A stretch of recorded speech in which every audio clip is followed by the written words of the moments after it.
As we look at this section, I want to go a little deeper into what Paul means when he talks about in Adam and in Christ. Verse 22 says, "As in Adam all die, so in Christ all will be made alive."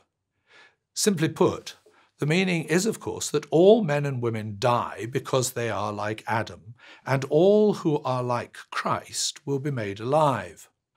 But Paul uses the phrase "in Christ" on a number of occasions in this epistle and regularly throughout his epistles. We've mentioned it before. And here his expression "in Adam" is by analogy to being in Christ. What we're talking about here is sometimes referred to as representative headship. Christ stands at the head of his people because he's their king. And of course, the name Christ refers to Jesus as the anointed king. Christians are represented by their king, and so, as it were, are caught up into him in a manner which allows the apostle generally to apply to all Christ's people anything that is true of their king who represents them. So, for example, because it is true that the king is raised from the dead, it is also true that all who are his will be like him and raised from the dead.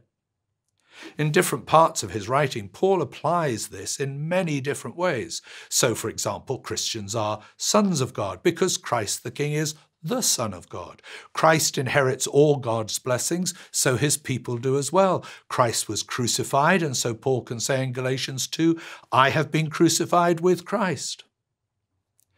Essentially, on this understanding of his kingly representative role, we can say that what is true of the king is true of his people. By analogy, Adam too functions as the representative head of all humanity. He died, so all die, verse 22. He sinned, so all have sinned, as Paul says in Romans 5. If we look on for a moment to verses 47 to 49 in this chapter, we can see Paul playing out these ideas still further. The first man was of the dust of the earth, the second man from heaven.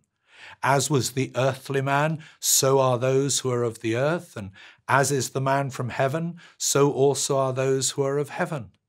And just as we have borne the likeness of the earthly man, so we shall bear the likeness of the man from heaven. How God, as it were, breaks the headship of Adam, and so of our involvement in his sin, is through graciously offering us another head, Christ the King. He is now the representative king of all who have faith in him. He replaces Adam for those of faith. It's so easy for us to simply pass over these great truths, but for Paul, the radical nature of this identity transformation from being in Adam to being in Christ is summed up in a remarkable statement in 2 Corinthians 5, verse 17, where he writes this, "If anyone is in Christ, the new creation has come, the old has gone, the new is here." In other words, since Christ has indeed been raised, so it will be for his people. Returning now to chapter 15, death had come to all through one man, verse 21, through Adam. But resurrection of the dead comes through one man. And so we read in verse 22, "For as in Adam all die, so in Christ all will be made alive."